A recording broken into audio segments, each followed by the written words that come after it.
All right, so we got ourselves a shoulder and light chest session today. Pretty fun workout. The way that I have this structured right now is I actually have a chest day with a light shoulder workout. So basically when we're doing our workout today, some of the work that would be done on a shoulder session is being hit on chest day.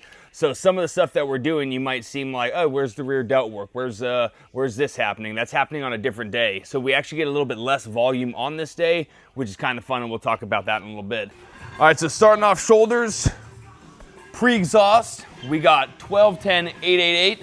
Rest pause on that final set of 8 for our side laterals to start. Full range of motion, controlling the negative, explosive positives. I usually get a good amount of warm-ups in before I start attacking these to make sure my delts are doing all the movement, no shrugging, no movement up here. I want to keep these things locked in, and then all the movements in these arms. Delts over everything. Anytime that you can find a movement where you get a full range of motion stimulus, that's like number one. You got to find those. So this would be like getting attention at the bottom, and then as I come all the way up, the way this thing pivots, I get full tension at the top. There's a lot of times when people do like their dumbbells or anything with like a barbell, when you're at the bottom position, you might be in a position where you don't feel any tension because you're just straight up at the bottom. But if you're in a machine, I'm at the bottom, and right here, I have all that tension on my delts right now. So I like starting with something like this because I can actually get full range of motion stimulus instead of feeling a lot of tension from, like, let's say here all the way up because of a dumbbell or something like this. Really helps wake them up, activate. And for someone like me who has a hard time getting my shoulders going, doing stuff like this and really pre-exhausting them the right way, not just like a couple of easy reps, like effing them up.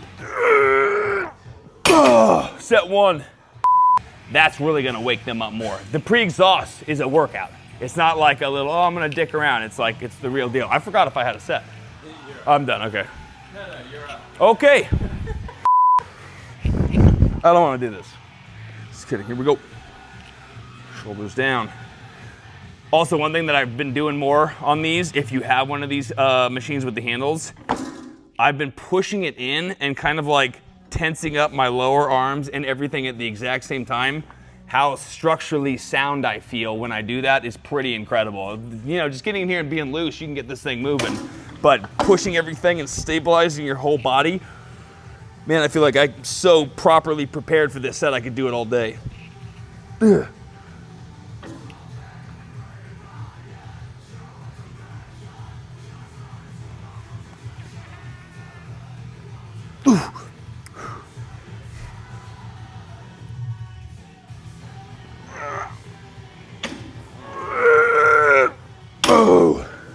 If you are doing these movements and you feel like these shrugs are taking place at all, you got to learn how to keep these things down and everything happens. It's not like you bring these up, you keep these, and then these contract past, up higher.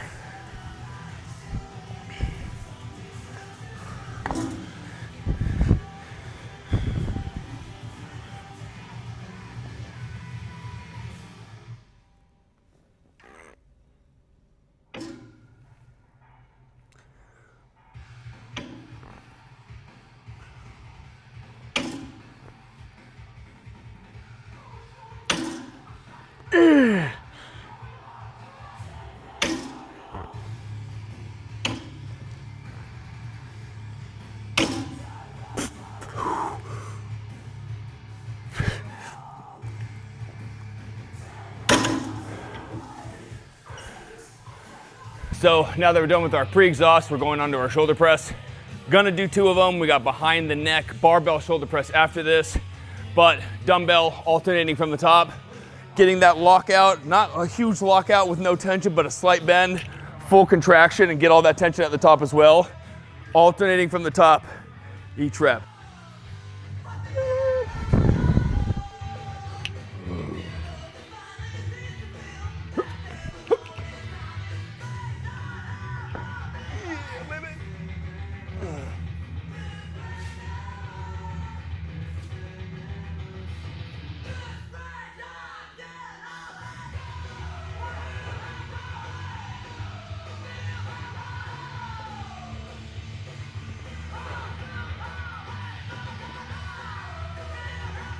All right, so now we got behind the neck shoulder press, where there's not really any exercises that if I heard someone say, oh man, that's a tough one for me, mobility, well, you don't get to just go on with life. Now fix your mobility. Oh, you can't do that. You should be able to, home dog.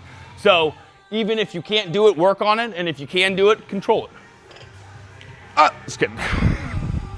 And one thing that's always very helpful on these, instead of getting in a position where you're coming back here like this and maybe any type of a dump forward like this, you want to keep all this rolled back like this, and when you come down, elbows are right down to your sides, right up above.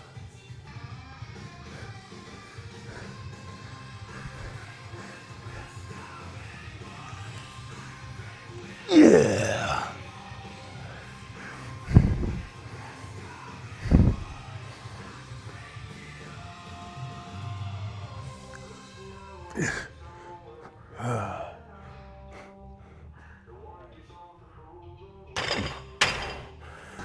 All right, so we're on to our final movement. This is the double arm dumbbell front raise, underhand grip. Been really digging the underhand grip. This gets me in a good position to just lead and let no elbow flaring out, lead straight up this way with the palm and kind of get both of them at the same time. Sometimes I feel like when I do one at a time, I got to load in a specific way. If I have two, I feel very equal with my weight on each side of my body, and just getting them out in front like that, leading with this part. Elbows are doing the contraction, although our hands are holding the weight.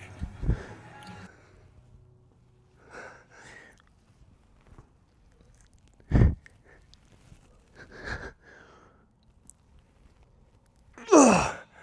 Man, I'm making noise like my dad just yelled at me at the fucking dinner table. All right, so we got decline dumbbell flies. First of two movements. For the light chest portion, we're gonna hit 6 sets total, a 15, 12, 10 here, a 15, 12, 10 on the next.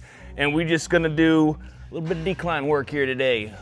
Slight decline, steep decline, whatever decline gets your ribs in the best spot to hit your lower boobs, and you're gonna be good to go.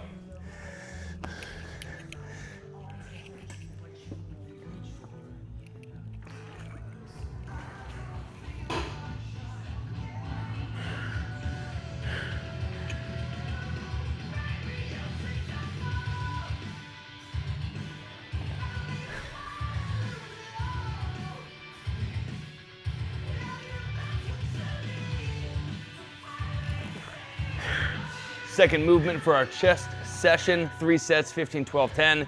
We're gonna do bent over cable flies, stretching past way behind us, keeping our chest basically parallel to the floor. Basically think to yourself you're doing a seal row, but it's a fly.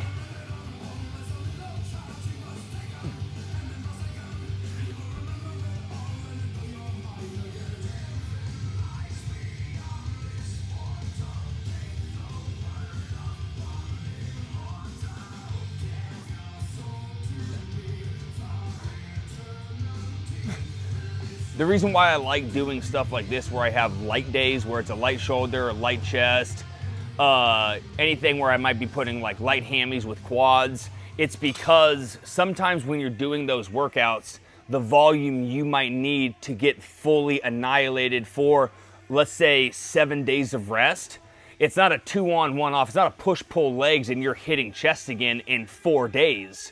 It's you need to cover it over the course of 7 days rest. So you might be in here being like, man, I got a lot of work to do, but by the time I get to my 4th move, I'm pretty freaking exhausted. Well, that 4th move is now over here on shoulder day. So you get to it's similar to what we would be doing with a push-pull leg routine, where you get more frequency, but the frequency is just on a couple of body parts. And then the next split, you're gonna see stuff where you might have a light hammy day with quads or a light quad with hammies, but no light shoulder or light chest work. So you're seeing the light shoulder, light chest in this training split, and the little bit of extra work that is not happening on those workouts are happening on the light shoulder and light chest portions. And again, I feel like I've covered it a little bit in the workout, but although this is like light, I really don't mean light in regards to like the output, it's light in regards to the volume being hit. So what it should say is like low volume. That would be a better way to describe that. I've just always called it a light day because I always go fucking hard. You could say, hey Julian, you got 1 set of extensions. Guess who's gonna die on that 1 set? Everything's intense, right? It's just a lighter output day. in regards to volume, not how much you're putting into each one of those reps. So if it says 15, 12, 10 for pec deck, you better be failing at 15, failing at 12, failing at 10. Same thing with the other exercise. You got to make sure you're putting in the work. Light only means a smaller amount of volume, or small in comparison to how you would normally train that muscle.